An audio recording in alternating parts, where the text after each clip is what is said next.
नमस्कार दोस्तों, मैं सरोज सांगवान आपका स्वागत करती हूँ। दोस्तों, आज आप एक दिल को छू लेने वाली हिंदी कहानी सुनेंगे। कहानी का नाम है दो बहुएं। यह बात 1990 की एक साधारण मध्यम ब्राह्मण परिवार की है। शहर में एक ब्राह्मण परिवार रहता था। उस परिवार के मुखिया का नाम रामदेव था। वह लोगों की दान दक्षिणा पर निर्भर था। अपने यजमानों के भरोसे ही उसके परिवार का पालन पोषण हो रहा था। उसके 2 बेटे और 3 बेटियां थीं। तीनों बेटियां शादी लायक हो गई थी। बेटे छोटी मोटी नौकरी करते थे। बड़ी बेटी सरोज की शादी की चिंता पूरे परिवार को थी। लड़की बीए पास थी तो कम पढ़ा लिखा वर नहीं चाहिए था। जैसे तैसे माँ ने समझा बुझाकर एक 12वीं पास केशव नाम के लड़के से शादी तय कर दी गई। लड़का कम पढ़ा था लेकिन उसकी आमदनी अच्छी थी। केशव की मांग थी कि शादी धूमधाम से की जाए। रामदेव रिश्ता हाथ से नहीं जाने देना चाहता था, इसलिए कर्जा लेकर बेटी की शादी करने के लिए तैयार हो गया। लेकिन यजमानों को मालूम हुआ कि गरीब ब्राह्मण बेटी की शादी के लिए कर्ज ले रहा है, तो उन्होंने मिलकर बारातियों के खान पान और दहेज का इंतजाम कर दिया। ब्राह्मण परिवार बहुत खुश था कि भगवान की कृपा से शादी का बहुत बढ़िया इंतजाम हो गया। पिता भाइयों को यह तसल्ली थी कि लड़के वाले दहेज देकर खुश हो जाएंगे। शादी का दिन था। रामदेव के घर मेहमान आने लगे थे। पंडाल भी अच्छे से सुसज्जित किया गया था। सभी बारातियों का इंतजार कर रहे थे, लेकिन बारात नाच गाने में इतनी मस्त थी कि उनको समय का ध्यान नहीं था। न इस बात की चिंता थी कि वधू पक्ष भी इंतजार कर रहा है। रात के 10 बज गए। वधू पक्ष के दूर से आए मेहमान बिना खाना खाए चले गए। वधू पक्ष के एक रिश्तेदार ने आकर रामदेव जी से कहा कि आप रिश्तेदारों के लिए खाना लगवा दीजिए। दूर से जाने वाले रिश्तेदार बिना खाना खाए जा रहे हैं, ये अच्छा नहीं लग रहा। रामदेव जी बोले, श्रीमान आप ठीक कह रहे हैं, लेकिन पहले बारात तो पंडाल में आ जाए। रिश्तेदार ने कहा, बारात तो आ ही जाएगी, लेकिन जो लोग दूर से आए हैं इतनी रात्रि में वापस घर भूखे जाएंगे, यह अच्छा नहीं लगेगा। सबके समझाने के बाद रामदेव जी ने खाना लगवा दिया।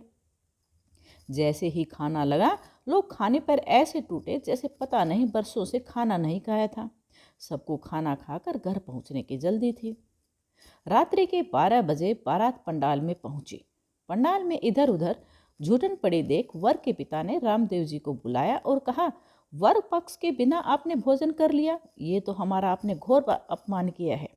रामदेव जी बोले, रात अधिक हो रही थी, मेहमान बिना भोजन किए जा रहे थे, इसलिए उन्हें खाना परोस दिया गया, लेकिन आपके लिए खाने की पूरी व्यवस्था है। अब हम झूठन खाएंगे, वर के पिता चिल्लाते हुए बोले। रामदेव वर के पिता का क्रोध देखकर बोले, आप कैसी बातें कर रहे हैं, आपके लिए खाना अलग से रखा है। लेकिन वर पक्ष के लोग अपनी बात पर अडिग रहे। वधू पक्ष हाथ जोड़कर विनती करते रहा। वधू पक्ष को गिड़गिड़ाते देख उनकी हिम्मत और बढ़ गई। अब वह शादी के इंतजाम में कमी दिखाने लगे। आपने यह नहीं किया, आपने ये कम दिया, शादी का इंतजाम अच्छा नहीं किया। वधू पक्ष हर बात पर हाथ जोड़ माफ़ी मांगते रहे। इसी तनाकसी के वातावरण में सरोज की शादी संपन्न हुई। विदाई करते समय माता ने कहा, पग फेरे की रस्म के लिए शाम को भाई आ जाएगा। लड़की के सास ससुर बोले, आपने हमारी बहुत बेइज्जती की है। लड़की आज के बाद मायके नहीं आएगी। वधू पक्ष पर तो जैसे गाज गिर गई। वधू के माता पिता भाई बहन सब हाथ जोड़ विनती करने लगे, ऐसा मत कीजिए, जो गलती हुई उसे माफ़ कीजिए। पर निष्ठुर लोग मुंह फुलाए डोली लेकर विदा हुए। भाई पग फेरे की रस्म के लिए बहन को लिवाने ससुराल पहुंचा। ससुराल वालों ने कहा, आज से हमारा तुम्हारा रिश्ता खत्म। अगर यह लड़की तुम्हारे साथ गई तो फिर हम कभी वापस लेने नहीं आएंगे। केशव और सरोज दोनों माँ बाप की बातें सुनते रहे। भाई ने केशव से कहा, जीजाजी मैं आपसे माफ़ी मांगता हूँ, अगर कोई शादी में कमी रह गई है तो माफ़ कर दे, लेकिन हमसे यह रिश्ता ना तोड़े। केशव बोला कि जो मेरे माता पिता कहेंगे मैं वही करूँगा। आपने उनको उचित सम्मान नहीं दिया, इसलिए आपसे नाराज़ हैं। आप इस बारे में मुझसे नहीं, मेरे पिता और बड़े भाई से बात करें। उसने बहन के ससुर और जेठ की तरफ देखा। ससुर के मुख पर ऐसी मुस्कान थी जैसे कोई बहुत बड़ी जीत हासिल हो गई हो, और अहंकार से मुस्कुराते हुए बोला, आप जा सकते हैं, अब आपका अपनी बहन से कोई नाता नहीं है। सरोज भी चुपचाप आंखों में आंसू भरकर हाथ जोड़ते हुए अपने भाई से बोली, भाई माता पिता से कहना आपने अब तक अपना फर्ज निभाया है, अब एक बेटी का फर्ज निभाने की बारी है। मैं आप पर बोझ नहीं बनूंगी, इसलिए अपने ससुराल में जैसे तैसे जीवन व्यतीत कर लूँगी, मुझे भूल जाइए। भाई आंखों में आंसू भरे घर वापस आ गया और माता पिता से बहन के ससुराल में हुई आप बीती सुनाई। माता पिता के पास दिल पर पत्थर रखने के सिवाय अब कुछ नहीं बचा था। गरीब ब्राह्मण के और भी 2 बेटियां थी, इसलिए वे चुपचाप बेटी की जुदाई सह गया। उसे भगवान पर भरोसा था कि एक न एक दिन उसकी बेटियों से मिलने जरूर आएगी। समय बीतता गया, भाई बहनों की शादियां हुई, पर सरोज वापस मायके कभी नहीं आई। वहीं सास ससुर जेठ जेठानी के ताने सुन सुन के समय बिताती रही। अब वह एक बेटे की माँ बन गई थी। रीति रिवाजों के नाम पर नेग लेते रहे, लेकिन कभी सरोज को मायके भेजा नहीं। वक्त बीतने लगा। 14 फरवरी 1918 सरोज के बेटे अभिनव की धूमधाम से शादी हो रही है। बहू सपना संपन्न परिवार की है। दान दहेज में सोने हीरे के आभूषण सास ससुर दादा दादी सबको मिले हैं। खाना पीना यहाँ भी बारात आने से पहले लड़के वालों ने कर लिया था।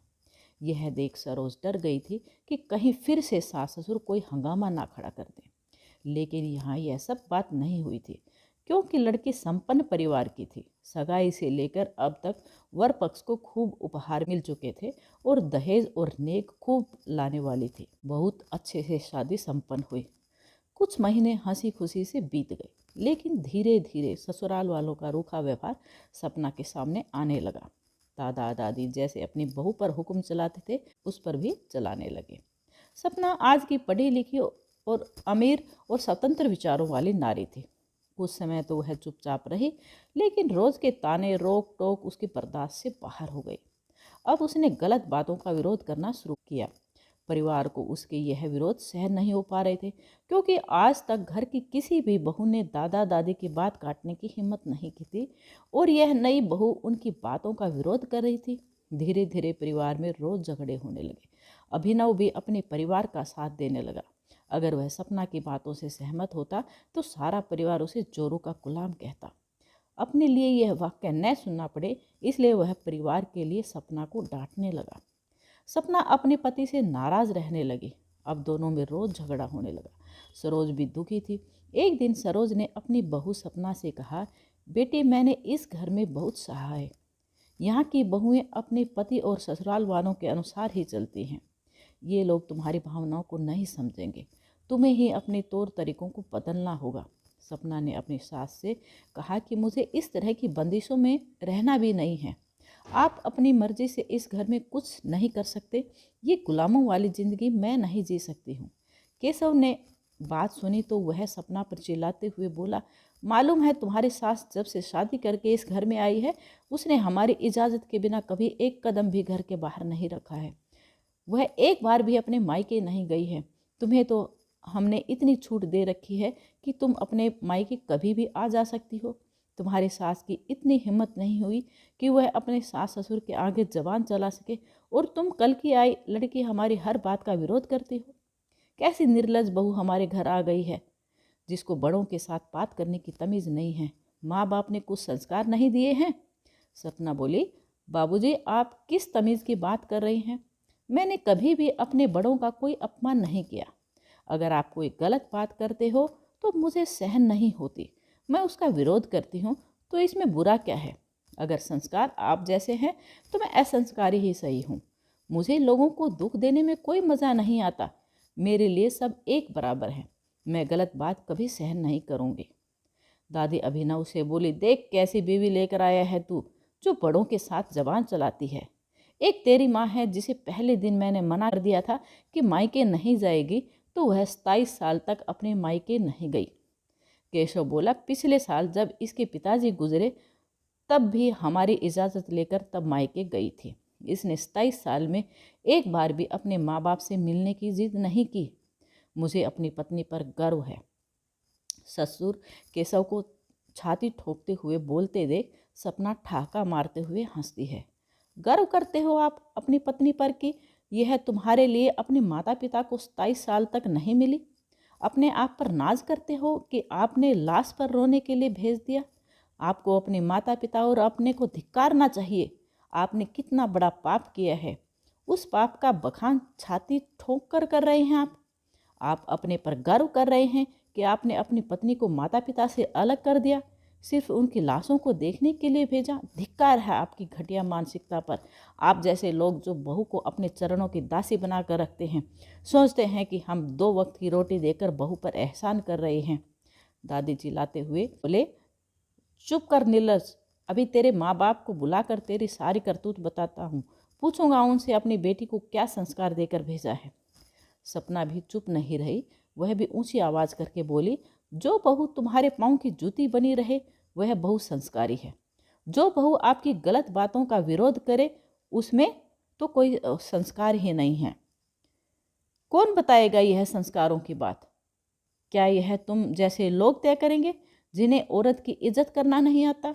धिक्कार है मुझे तुम जैसे लोगों पर और इस घर की औरतों पर जो एक दूसरे की ही दुश्मन बनी बैठी हैं। मैं इस घर में एक पल भी नहीं रह सकती। मैं अभी इसी वक्त घर छोड़कर जा रही हूँ। तलाक के कागज आपके घर पहुँच जाएंगे। सपना यह कहते हुए ससुराल की दहलीज पार कर गई। केशव का परिवार सबको यही कहता कि हमारी बहू का व्यवहार अच्छा नहीं था और किसी दूसरे लड़के से शादी करना चाहती थी, लेकिन उसके माता पिता ने उसकी शादी ज़बरदस्ती मेरे बेटे से कर दी, इसलिए मेरे बेटे ने तलाक दे दिया। समाज भी ऐसे झूठे लोगों पर विश्वास करता है, लेकिन आज मेरे जहन में प्रश्न आता है कि संस्कारी बहू क्या होती है? ससुराल के गलत फैसले उनके उल्हाने सह ले, उनकी दासी बनकर रहे वह, या जो गलत बात सह ले वह संस्कारी कैसे, और जो ना सहे वह असंस्कारी कैसे? उत्तर जो भी हो, हार तो दोनों तरफ से एक औरत की ही है। तो दोस्तों, ये कहानी आपको कैसे लगी कमेंट करके मुझे बताना। यदि आपको ये अच्छी लगी है तो इसको लाइक कर दें, चैनल को सब्सक्राइब कर दें, ताकि आपको हर दिन ऐसे ही रोचक कहानियाँ सुनने के लिए मिले। वीडियो देखने के लिए धन्यवाद।